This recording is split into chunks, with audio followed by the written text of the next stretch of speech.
Good morning girls. അപ്പോൾ ഇന്ന് രാവിലെ തന്നെ പുറത്തോട്ടൊക്കെ ഒന്ന് ഇറങ്ങിയപ്പം ഇത് എങ്ങനെയാണ് കേട്ടോ, തുള്ളി പോലും വെയിലില്ല, ഫുള്ള് ഒരു മഴയ്ക്കുള്ള കോള് നല്ലപോലെ ഉണ്ട് കേട്ടോ. സോ ഈ കുട്ടിയാണെങ്കിൽ രാവിലത്തെ ഫുഡ് കഴിക്കലും കാര്യങ്ങളൊക്കെ കഴിഞ്ഞ് അങ്ങനെ കിടക്കുകയാണ്. പിന്നെ നേരെ കിച്ചണിലോട്ട് പോയി. നമുക്ക് എല്ലാവർക്കും ഇഷ്ടമുള്ള സാധനമാണല്ലോ ഈ പൂരി ബാജി.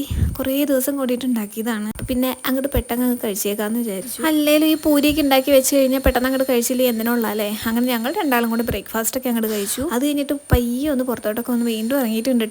ചെടികളൊക്കെ ഒന്ന് നനച്ചുറക്കേണ്ട ദിവസമായിരുന്നു ഇന്നലെയും തൊട്ട്. ഇന്നലെ മടിയായിട്ട് പിന്നെ ഞാൻ അങ്ങോട്ട് മാറിയിരുന്നു. ഇന്നെങ്കിലും വെള്ളം ഒഴിച്ചു കൊടുത്തില്ലെങ്കിൽ ഇവരൊക്കെ എന്നെ പ്രാകും. അപ്പോൾ അത് കാരണം കൊണ്ട് ഞാൻ ജസ്റ്റ് ഒന്ന് വെള്ളം ഒഴിച്ചു കൊടുക്കാൻ വേണ്ടി പോയതാണ്. 2 ദിവസമായി നമ്മുടെ ഈ തക്കാളി ചെടിയിൽ തക്കാളി പഴുത്തിങ്ങനെ കിടക്കണം. അതൊന്ന് പറിക്കാൻ വേണ്ടിയിട്ട് നമ്മുടെ 10 മണി ചെടിയിൽ ഇതുപോലെ ഒരു തക്കാളി തനിയേ മുളച്ച് അതിങ്ങനെ ഉണ്ടാവണ ഫുൾ വീഡിയോ നമ്മൾ ഓരോ ഷോർട്സിലും കാണിക്കുന്നുണ്ടായിരുന്നു. അതിലിപ്പോൾ വന്ന് ഒരു തക്കാളി മാത്രമായിട്ടുണ്ട് കേട്ടോ. അതെന്തായാലും പഴുത്ത് നല്ല തക്കിട് പോലെ കിടക്കുന്നുണ്ട്. പിന്നെ അതങ്ങോട്ട് പറിച്ചെടുത്തേക്കാന്ന് വിചാരിച്ചു. കണ്ടിട്ട് തന്നെ കഴിക്കാൻ തോന്നുന്നുണ്ട്. വയറ് ഫില്ലായതുകൊണ്ട് പിന്നെ ആവാമെന്ന് വിചാരിച്ചു. കുറച്ച് പഞ്ചസാരയൊക്കെ ഇട്ട് നമുക്ക് കഴിക്കാം കേട്ടോ.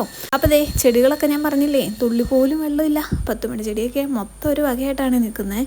എല്ലാം തന്നെ നശിച്ചു പോയിട്ടുണ്ട്. വീട്ടിൽ കുറച്ച് ദിവസം പോയി നിന്ന് കഴിഞ്ഞ് വന്നു കഴിഞ്ഞാൽ ഇതൊക്കെയാണ് കേട്ടോ അവസ്ഥ. നമ്മുടെ മീൻകുട്ടികളൊക്കെ ഉണ്ടോയെന്ന് ഞാൻ നോക്കുന്നതാണ് ഈ കാണുന്നത്. അതിനകത്ത് വെള്ളം ഒഴിച്ച് കൊടുത്തിട്ടേ ഉള്ളൂ. അതാണ് ചെറിയ രീതിയിലൊന്ന് കലങ്ങി കിടക്കുന്നത്. അപ്പോൾ മീൻകുട്ടികളെല്ലാവരും തന്നെ ഉണ്ട്. അവരങ്ങനെ ഹാപ്പി ആയിട്ട് ഓടിക്കളിച്ച് നടക്കുന്നുണ്ട് കേട്ടോ. ഇവർക്കാണെങ്കിൽ ഞാൻ മിക്കപ്പോഴും ഫുഡൊക്കെ കൊടുക്കാൻ മറന്നു പോലുണ്ട്. ഇനിയിപ്പോൾ കയ്യോടെ ഓർത്ത സ്ഥിതിക്ക് ആ ഫുഡും കൂടി അങ്ങോട്ട് കൊടുത്തേക്കാം. അങ്ങനെ കുറച്ച് നേരം അവരെയും കളിപ്പിച്ച് അങ്ങനെ ഇരുന്നിട്ടുണ്ടായിരുന്നു കേട്ടോ.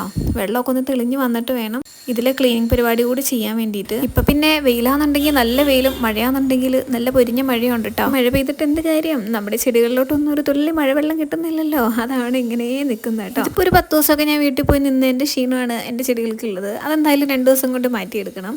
തക്കാളി എൻ്റെ കൈ കണ്ടപ്പോൾ തൊട്ട് സോയി നോക്കുന്നതാണ് കേട്ടോ. നമ്മുടെ വീട്ടിലോട്ട് എന്തെങ്കിലും ഒരു സാധനം വാങ്ങിക്കഴിഞ്ഞാൽ അവളൊന്ന് ജസ്റ്റ് ഒന്ന് നോക്കാണ്ട് പിന്നെ നമുക്കത് എങ്ങോട്ട് മാറ്റി വയ്ക്കാനൊന്നും പറ്റില്ല കേട്ടോ. പുള്ളിക്കാരത്തേക്ക് ഒരു തപ്പലൊക്കെ ഉണ്ട്. അപ്പോൾ ഇതൊക്കെയായിരുന്നു ഇന്നത്തെ ഒരു മോർണിംഗ് വരുന്നത്. അപ്പോൾ എല്ലാവർക്കും ഇഷ്ടമായെന്ന് വിചാരിക്കണം. സപ്പോർട്ട് ചെയ്യണേ. ബൈ.